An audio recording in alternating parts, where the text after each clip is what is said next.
안녕하세요. 오늘은 좀 문법 좀 다루도록 하겠습니다. 2020년도 문법 문제인데요. 기출 분석을 통해서 간단하게 어떤 식으로 문제가 나오는지 확인해 보도록 하겠습니다. 5번을 보도록 할게요. 기억에 들어갈 말로 알맞은 것은 이라고 했습니다. 검정고시 식으로 문제를 풀면 하라는 대로 그대로 따라하면 됩니다. 네모칸에서요. 자, 볼까요? 물, 불, 풀, 뿔이라고 했습니다. 요거 보시면 물, 불, 풀, 뿔이라고 했죠? 이게 다 뜻이 다르잖아요. 그쵸? 뭐 때문에 달라졌나요? 바로 미음, 비읍, 피읍, 쌍비읍 때문에 달라졌죠. 이거는 뭐에 해당할까요? 선지를 보니까요.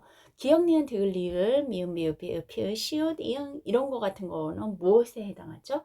그쵸? 자음에 해당하죠. 그러니까 답이 1번입니다. 만약에 이런 말 있잖아요. 바라고 부라고 이거 같은 뜻 아니잖아요. 이거는 뭐 때문에 달라진 겁니까? 네, 아하고 우 때문에 달라졌죠. 이거는 그러면 뭐에 해당하는 걸까요? 그쵸. 그때는 답이 2번 모음에 해당하는 거겠죠. 모음은 아야, 어여, 오요, 우유, 이 이런 거가 되니까요. 소리의 고전은 지금 현대문법에서는 없습니다. 과거에 우리나라에도요. 중국처럼 성조가 있었거든요. 그래서 상성, 입성, 그 다음에 거성, 그 다음에 평성 이런 거 배우셨을 거예요, 여러분. 그런데 지금은 없으니까 이거는 아예 현대문법에서는 신경도 쓰지 않으셔도 되겠죠. 그 다음에 소리의 길이 같은 경우는요, 이런 거죠. 눈하고 눈이 있다고 생각을 해보세요. 약간 길게 발음하는 거는 이런 식으로 표현한 겁니다. 눈, 짧은 눈은요, 사람 눈을 말합니다. 그 다음에 눈하고 이렇게 약간 길게 발음하는 건요, 밖에서 내리는, 펑펑 내리는 눈이죠. 그래서 최근에 눈이 굉장히 많이 왔잖아요. 한방눈 할 때는 이렇게 길게 발음합니다. 이런 식으로 소리의 길이. 짧고 길게 발음하는 것 또는 소리의 길이 또는 소리의 장단이라고 하셔도 됩니다. 이런 것들은 바로 눈, 눈과 같이 발, 발과 같이 병, 병과 같이 의미 차이를 만들어낼 수 있는 거죠. 그래서 이런 식으로 이렇게 문제를 푸는 거는 검정고시식 문제는 이 정도로 풀면 되는 거고요. 조금만 깊게 제가 설명 좀 드리도록 하겠습니다. 뭐냐면요.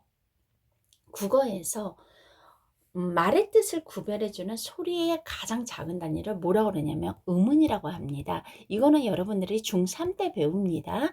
그랬는데 이 음운에는요, 두 가지가 있는 거예요. 하나는 음소가 있고요. 여기서부터는 이제 고등과정입니다. 고등학교 과정이에요. 운소가 있는 거죠. 그래서 운이라고 하거든요. 음소에는 뭐가 있냐면 나눌 수 있다 해서 이걸 분절음이라고 그래요. 그래서 나눌 수 있는 거가 바로 뭐냐면 자음하고 모음이 되겠습니다. 자, 예를 들면 이런 거죠. 자, 물이라는 말을 보세요. 자음과 미음과 리을 그 다음에 모음인 우로 나눌 수 있는 거죠. 그쵸? 운소는요 나눌 수 없다 그래서 비분절음이라고 합니다. 분절하지 못한 음이라는 거죠. 할 수 없는 음이라는 거죠.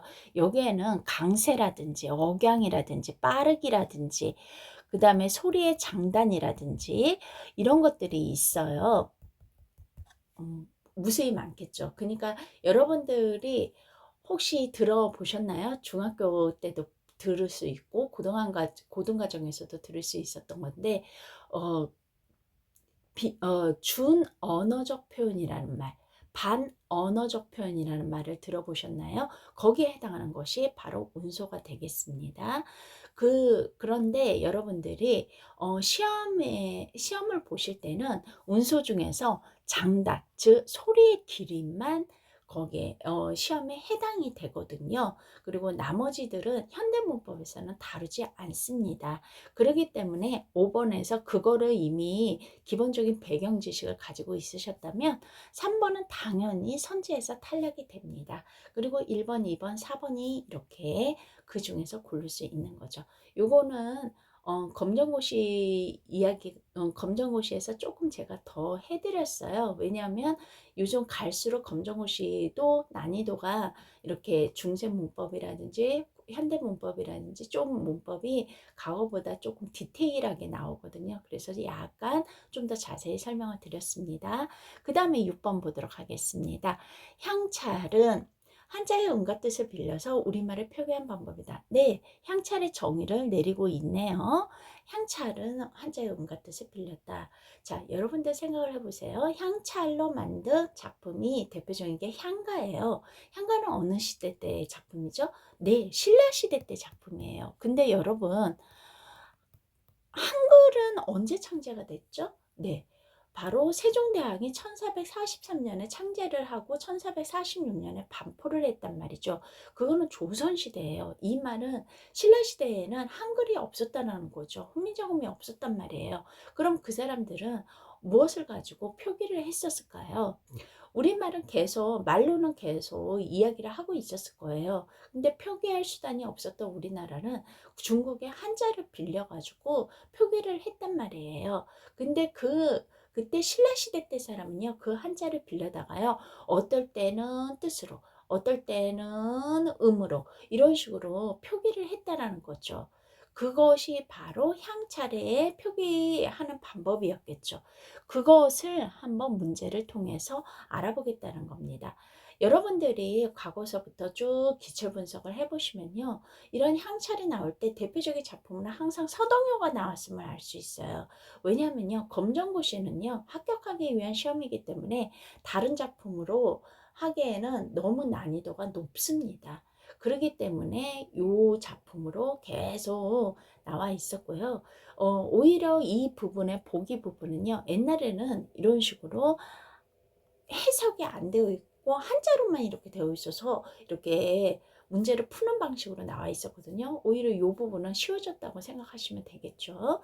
자, 들어가도록 하겠습니다. 표기할 우리말. 말로는 계속 이야기를 했었을 텐데요. 표기는 이런 말을 표기를 하려고 한다고 하네요. 그러면 자, 친절하게 한자가 나와 있고 특히나 한자의 음과 뜻까지 친절하게 나왔습니다. 그러면 이 말을 표기하려면 어떻게 해야 돼요? 선, 요 말을 해줘야 되겠죠. 그래야지 이 말이 표기가 되겠죠. 화, 요거 해야 되겠죠. 공, 공은 어떻게 돼요? 요 말을 해줘야 되겠죠. 그쵸? 이런 식으로요. 주는 어떻게 해야 돼요? 네, 요 말을 해야 되겠죠. 근데 님이라는 말은 여기 보시면 소리로 할 수 없잖아요. 님은 훈으로 해야 되겠죠. 뜻으로요. 그 다음에 은은 어떻게 해야 될까요?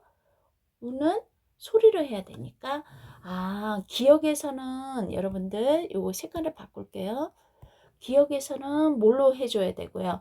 님이라고 해줘야 되고 니은에서는 소리로 해줘야 되니까 자 보세요. 님은 훈으로 해줘야 되고 그쵸? 은은 소리로 해줘야 되니까 음차로 해야 되니까 답이 몇 번이 되겠습니까? 네, 3번이 되겠습니다. 조금 거기에 생소하다고 해서 혹시나 생소한 문제로 해서 당황하지 마시고요. 하라는 대로 문제 하라는 대로 하면 거기에 힌트가 있습니다. 검정고시는요. 그 문제 안에 보기 안에 힌트가 있으니까요. 이거 알아두시면 되겠습니다. 심지어 선지 안에도 힌트가 있어요. 네, 오늘은 여기까지 하겠습니다. 수고하셨습니다.